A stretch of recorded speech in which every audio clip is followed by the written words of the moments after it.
work with staff to identify potential mitigation strategies. That's my report. Thank you. Thank you, Brian. Is there any public comment on this item? Seeing none, we'll move on to item 10, the report of the Executive Director. Thank you, Mr. Chair. I have several items. First, I would note that the Peninsula Corridor Electrification Project monthly report is a written report that's in your files.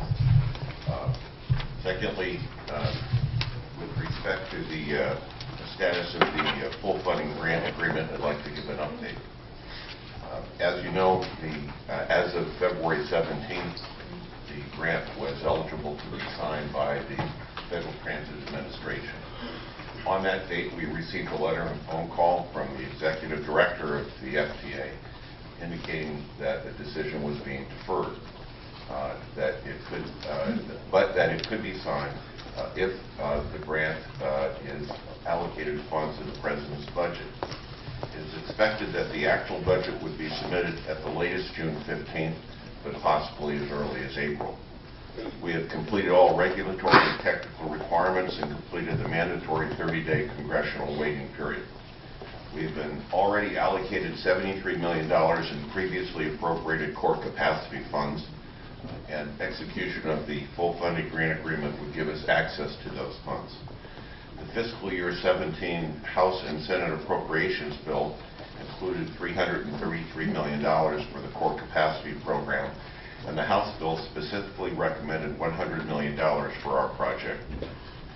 We understand that no pending core capacity grants in the same status as ours are in the same status as ours. None have completed a 30-day mandatory congressional waiting period, and there are none actually submitted to Congress and pending in a 30-day waiting period.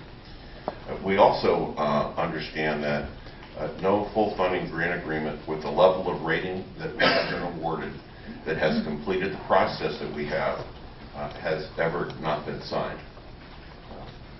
We previously, in July of last year,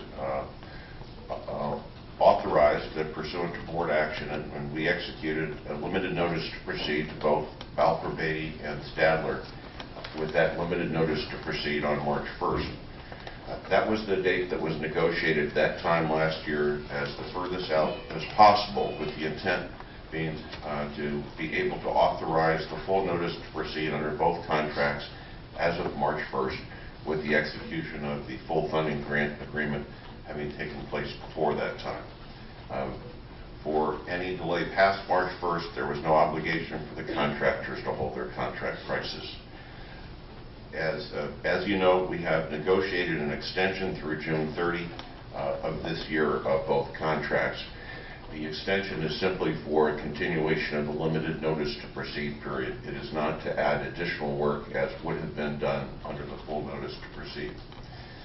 Based on what we understand, the President's budget as to when it should be submitted, we expect that it would be submitted well in advance of the June 30 extension period, and hopefully in April. And as mentioned, if the President's budget contains funds for our project, we have been told that the full funding grant agreement can be signed, which would then allow us to issue our full notice to proceed to both contractors. In order to extend the limited notice to proceed period from March 1st to June 30 and to keep the spending within the amounts agreed for the limited notice to proceed period, design and related work has been slowed down. The extension of the contract was the cheapest alternative that could be derived. The other alternatives would have been suspending the contract, which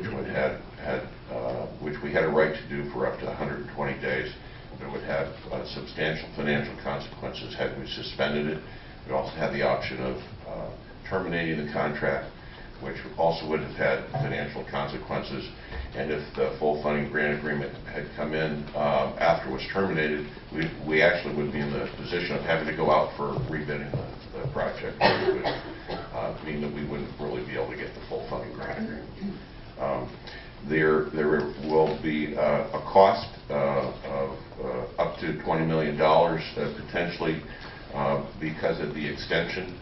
but that cost is going to be taken care of within the limited notice to proceed amounts that are already authorized. That is to say, we are not spending any more money during this limited notice to proceed period than we otherwise were authorized to spend up through March 1st.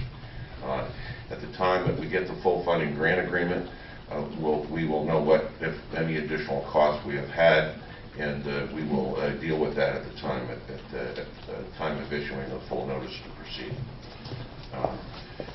I can assure you, and I know you're aware, that we are continuing to make all possible efforts for the execution of the full funding grant agreement.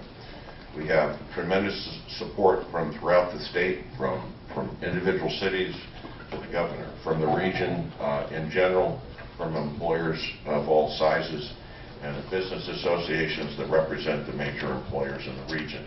Our federal delegation has provided absolutely outstanding support.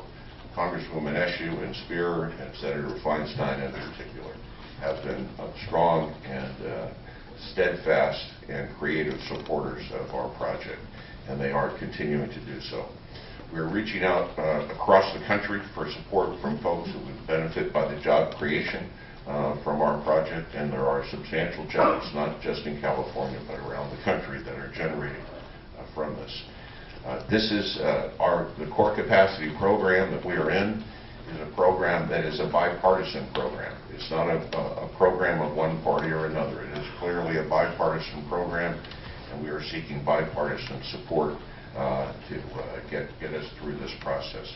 We will keep you updated at each board meeting as to our status. Also like to address the positive train control situation that's outlined on the agenda. As you know, we entered into a contract with Parsons Transportation Group in October of 2011 for the design and implementation of Caltrain's federally mandated positive train control system, which we call CBOS. That contract with the Parsons Transportation Group called for the CBOS system to be in what is called revenue service in October, by October 31st of 2015. We received express representations and assurances that as late as the fall of 2015 from Parsons Transportation Group that we would be in revenue service demonstration no later than December of 2015. Obviously, they didn't make that.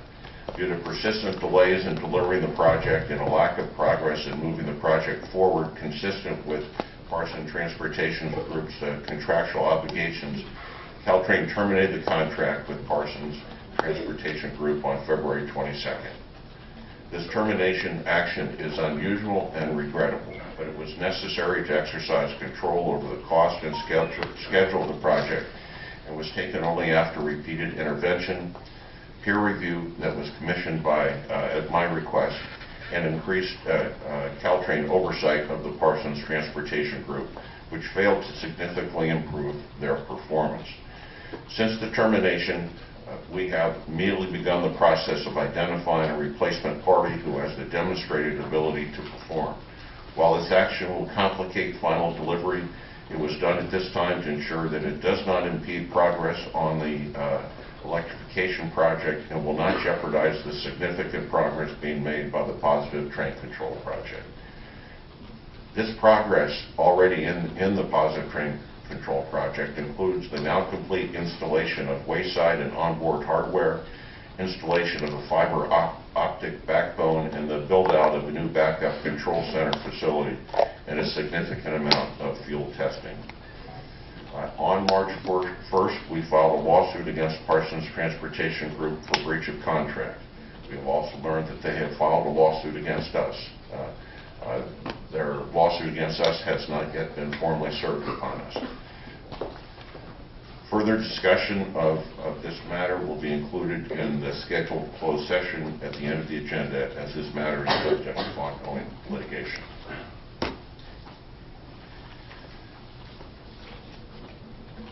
We have a few general items under my normal executive director report.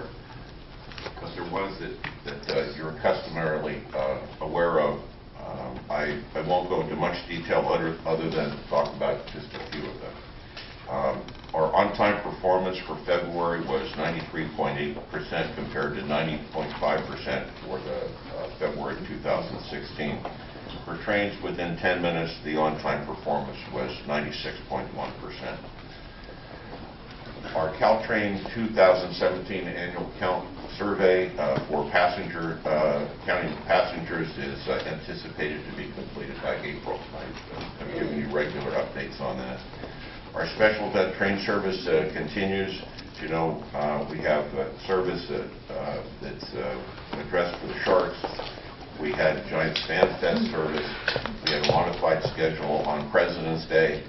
And we have upcoming scheduled special event service for the Sharks, and Giants baseball is starting. That baseball service begins with exhibition games against the Oakland A's at AT&T Park on Thursday, March 30th and Friday, March 31st. The regular season home opener against the Arizona Diamondbacks will be on Monday, April 10th. We will be providing a baseball service a special service for all home games, including the exhibition games, and extra service for the home opener. The bridge projects continue. There's nothing tremendously new to report on those, but as you know, we have several ongoing bridge projects.